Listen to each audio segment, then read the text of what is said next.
Let's bring you some breaking news that has come to us in the last minute or so from Buckingham Palace. His Majesty the King has today initiated a formal process to remove the style, titles and honours of Prince Andrew. In a haunting royal moment that left everyone frozen in disbelief, Prince Andrew slowly bowed his head, and for a few tense seconds, the entire room fell silent. Even the monarch was left utterly speechless as emotions filled the air and an unexpected truth unfolded before the royal court. Witnesses say what happened next changed everything for the disgraced prince and the family's fragile reputation. This is full disgrace and pretty much unprecedented as far as we can see. We were told Prince Andrew couldn't stop being a prince because he was a son of the late Queen. But what could have possibly brought the royals to such a standstill? Today we reveal the shocking moment behind that silence. Stillness in the Grand Hall. The Grand Hall shimmered with gold and silver, lit by hundreds of chandeliers that cast their soft glow upon polished marble floors. The air was filled with the hum of voices, laughter, and the faint sound of a string quartet playing near the far end of the room. Nobles, dignitaries, and guests from across the kingdom moved about in their elegant attire, their jewels glittering under the light. It was an evening meant to celebrate success, honor, tradition, and show the unity of the realm. No one could have predicted that within moments, all the chatter and laughter would fade into a deep, almost sacred silence. All because of one simple yet powerful gesture from Andrew. Andrew, born 19th February 1960, was not the most noticeable person in the room. He did not wear the grandest robe, nor did he stand among the highest nobles. Yet, there was something about him. A quiet confidence, a calm presence that drew the attention of those around him without him even trying. He had been invited as a representative of his region, a place known more for its hard-working farmers than for its royal connections. Still, Andrew carried himself with dignity, his posture straight, his expression respectful. As the evening went on, speeches were made, glasses were raised, and polite laughter echoed through the high ceilings. The monarch sat upon a throne-like chair at the head of the hall, smiling gracefully at the guests. It was a time of celebration and pride, a night meant to show the strength and harmony of the kingdom. But beneath all the joy and formality, there was an unspoken tension in the air. Many of the guests whispered quietly about political matters, about divisions that had begun to appear between the upper and lower classes. Though the hall sparkled on the outside, there were small cracks beneath the surface. Then came the moment that no one expected. The orchestra began to play a soft tune as Andrew stepped forward, moving toward the center of the hall. His steps were calm, his face serious, but not fearful. Some turned their heads in curiosity, wondering why he was walking toward the monarch's seat without being called. The guards shifted slightly, unsure whether to intervene, but the monarch, intrigued, raised a hand for them to stay back. The room grew quieter as all eyes followed Andrew's slow, steady movement. When he reached the front, Andrew stopped. He looked up at the monarch, a figure of authority, dressed in rich velvet and crowned with gold. There was a long moment where nothing happened. Then, without saying a single word, Andrew bowed his head deeply. It was not the usual polite bow of respect that guests gave during ceremonies. This was something different. It was deeper, slower, filled with meaning.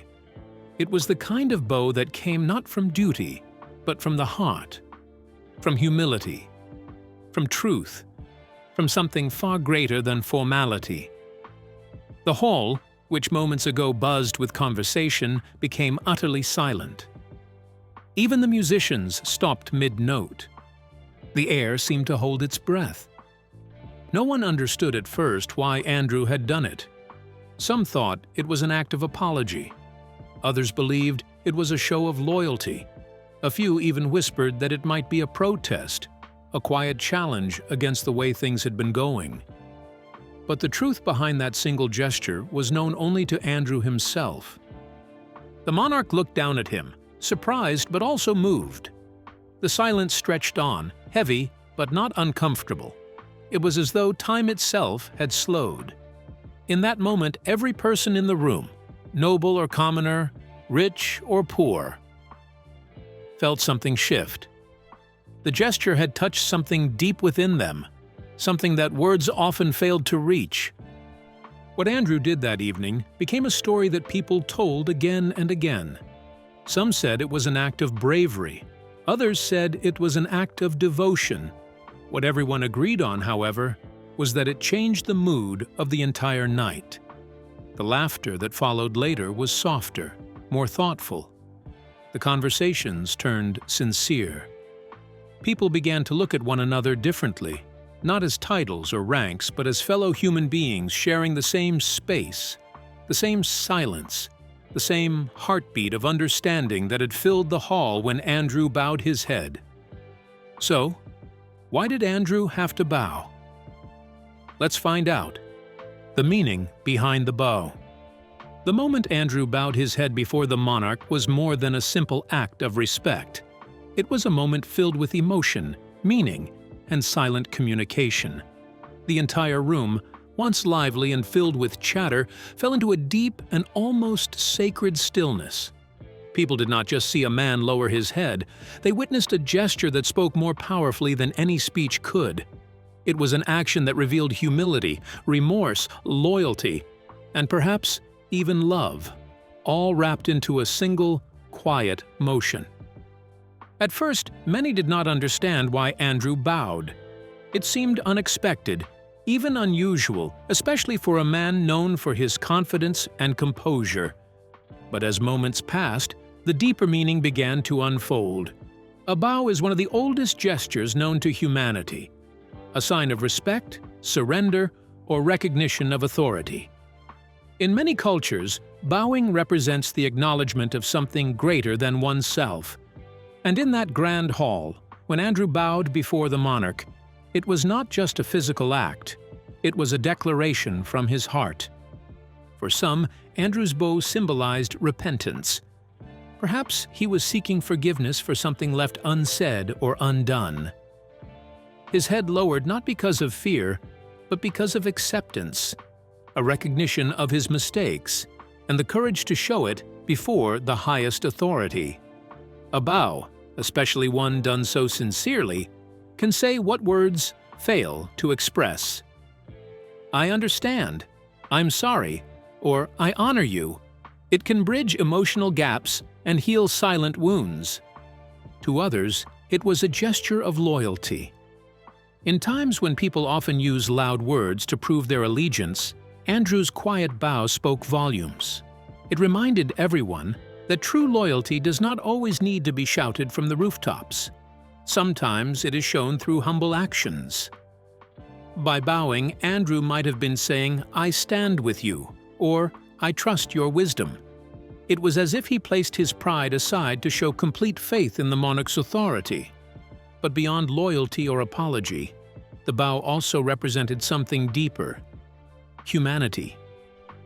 In that instant, Andrew was not a figure of status or title. He was simply a person acknowledging another person's greatness and the weight of the moment. There was something timeless about it, something that touched everyone who witnessed it.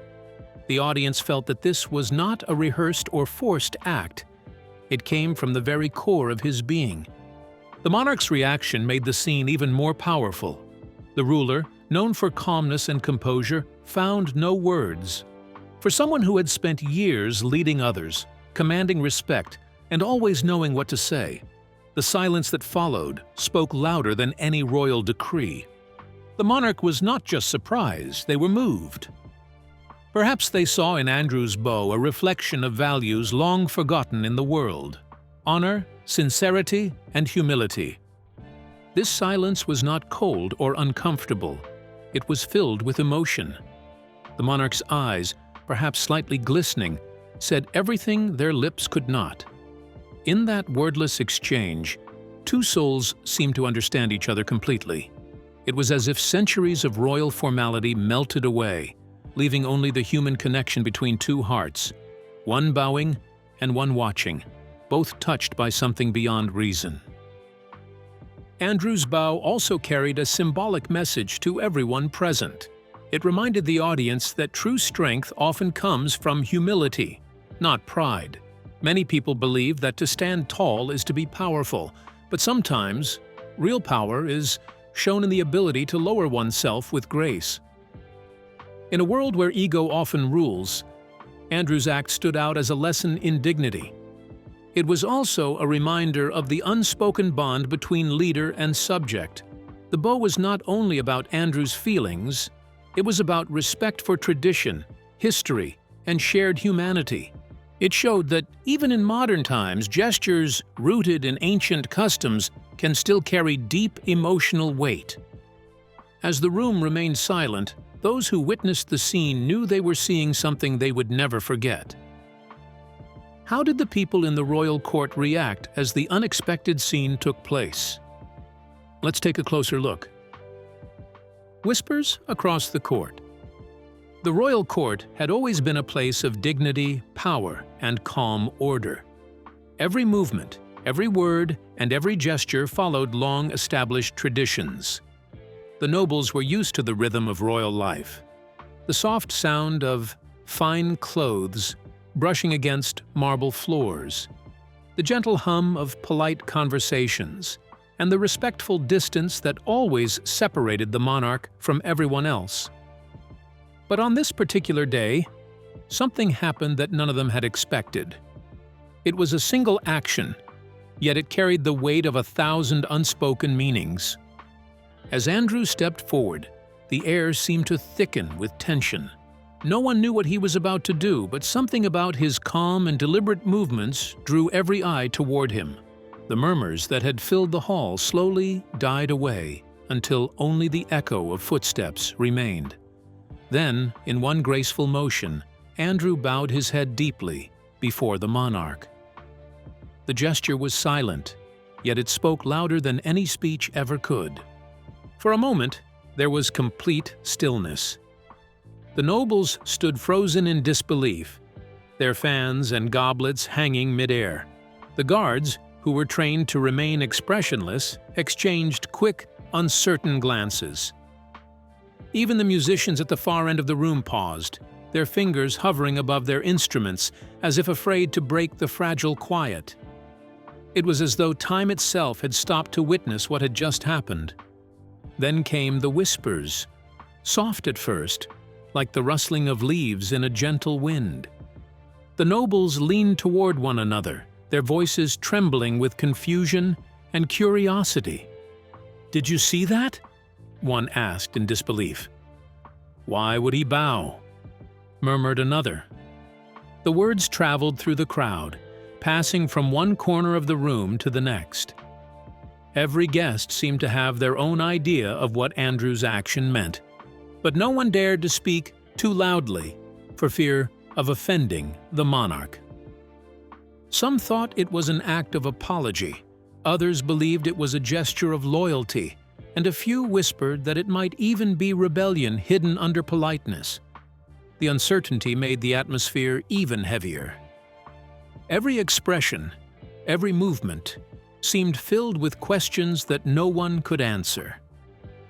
The nobles, who were so used to reading social signals and hidden meanings, now found themselves completely lost. Among the guards, the reaction was more controlled but no less intense. Their training told them to stay still, to show no emotion, but their eyes betrayed their surprise. Many of them had served in the palace for years, and never once had they seen anyone, especially someone of Andrew's status, make such a bold and unexpected gesture. Their hands tightened on their spears, unsure whether they were witnessing a threat or a moment of pure devotion. The guests, who had come to the royal court expecting a day of celebration and elegance, were now caught in the middle of something they did not understand.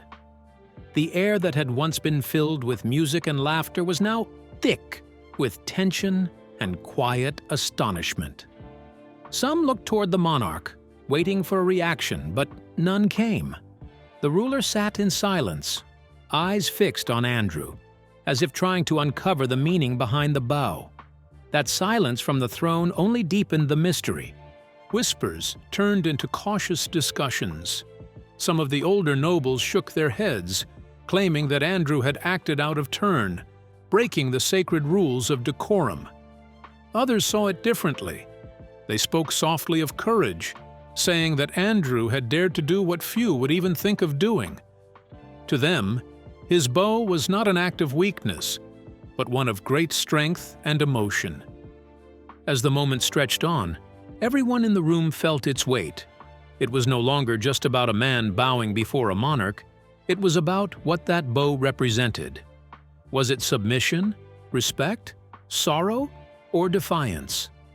The meaning seemed to shift with every whisper that passed through the crowd.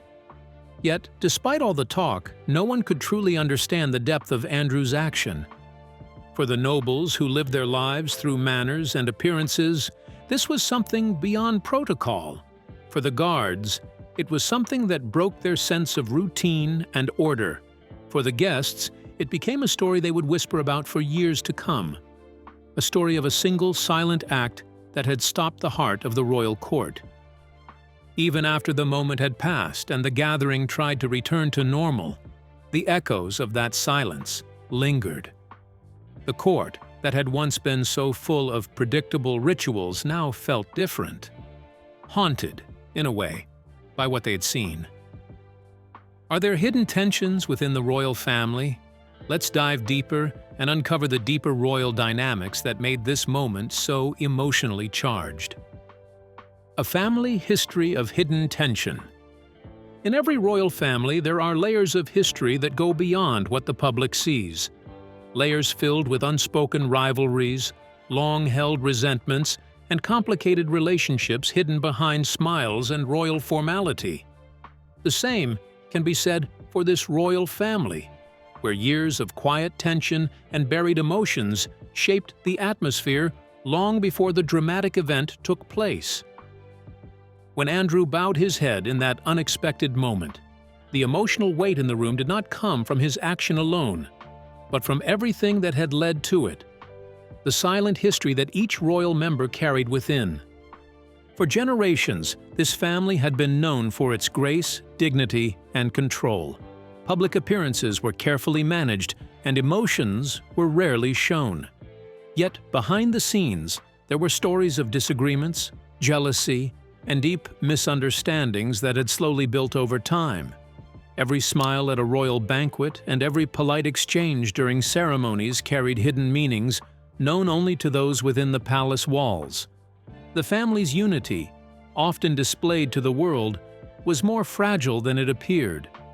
The royal members had learned to live under constant pressure, the pressure to appear perfect, to follow traditions, and to always put the crown before their personal feelings. Andrew's act, though quiet and respectful, became a spark that lit the emotions buried beneath years of silence. It was more than a bow. It was a moment that forced everyone present to confront the truth that the family's peace was only on the surface. His gesture reminded the nobles, guards, and guests that there were deeper wounds inside this royal household that no amount of royal protocol could hide. Some of these tensions began with the roles each family member was expected to play. In the royal world, positions are fixed by birth, not by choice. Andrew, perhaps, had long struggled under the weight of expectations. Always compared to others. Always measured by the strict standards of royal life. There might have been moments when he felt misunderstood, overshadowed, or unheard. Such feelings, quietly building over the years, can turn into invisible barriers within families, no matter how close they seem in public. The monarch, on the other hand, carried an even heavier burden, to lead not just a family, but an entire nation. Every decision, every word, every expression was judged. Over time, This made it difficult to show genuine emotion, even toward loved ones. The crown often demanded emotional distance, creating a wall between the ruler and the rest of the family. This unspoken distance may have contributed to misunderstandings that were never properly resolved. In private, there were likely moments of regret and longing, times when family members wished they could speak openly, but duty and pride always stood in the way.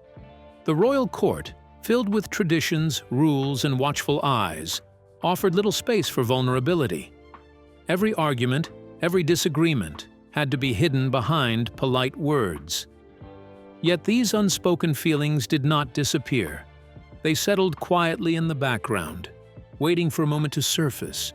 To outsiders, it might have seemed like a simple gesture of respect or sorrow. But to those who knew the family's history, it was something far deeper. It was an acknowledgement of pain, perhaps even guilt or forgiveness. It revealed a side of the family rarely seen, one that was human, emotional, and flawed. The bow brought years of tension into focus and reminded everyone that beneath the royal crowns and robes were real people, capable of hurt and longing. The reaction of the court, the silence that followed, showed how powerful that gesture was. It seemed to freeze time, as though everyone realized that they were witnessing more than a moment of protocol. The monarch's face, usually calm and composed, carried emotions that words could not express. Maybe there was surprise, maybe sorrow, or even pride. But what was clear was that the gesture had touched something deep inside the royal heart. What made the moment so emotionally charged was not just the act itself, but the history that surrounded it. The whispered disagreements, the silent disappointments, the longing for reconciliation. It was as if Andrew's gesture gave a voice to everything that had been left unsaid over the years. How did the monarch respond? Let's find out. A heartfelt reaction. At first, the monarch's face remained steady, but as silence fell over the room, a faint tremble appeared in their lips.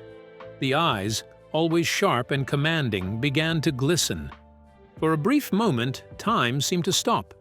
Those near the throne noticed it first, a shimmer in the monarch's eyes, then the slow fall of a single tear.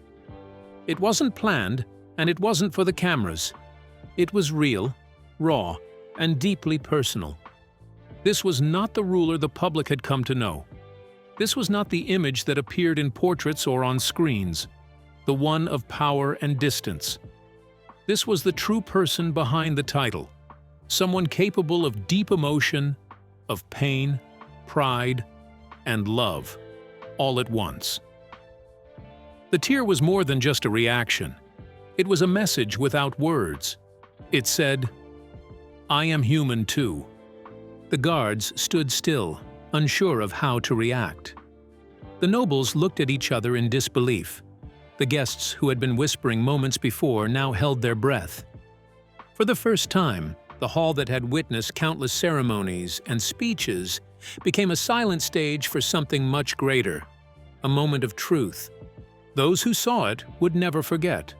The monarch's unseen tears became a symbol of quiet strength, a reminder that leadership is not just about power, but also about heart.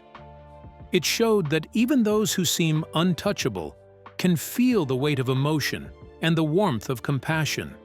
In that tear, there was more honesty than in any speech. Later, when word spread across the palace and beyond, many struggled to believe it. Some thought it was exaggerated. Others said it was a sign of weakness. But those who were there knew the truth. The monarch's tears were not a mark of fragility. They were proof of depth, of humanity. They revealed the emotional burden carried behind royal duties, and how even the strongest hearts can be moved by love and respect. Behind every royal decision, behind every public smile, there lies a person, one who feels the same sorrows and joys as anyone else. Yet the crown often demands silence over emotion, discipline over expression. That day, however, the mask of duty slipped, and what appeared beneath it was something beautiful and genuine. In that quiet, tear-filled moment, the monarch and Andrew were no longer just ruler and subject. They were two souls connected by understanding. Andrew's humble bow had reached beyond formality. It had touched the heart of someone who had long hidden their feelings beneath the weight of responsibility. When the monarch finally wiped the tear away, the hall remained silent. Everyone knew they had just witnessed something extraordinary. It was not a scene of weakness, but of courage. The courage to feel. And though the tear was unseen by the wider public, its meaning echoed far beyond the walls of the palace. So, what do you think about Andrew's gesture as he bowed his head? Share your thoughts with us in the comments section. Don't forget to like and subscribe.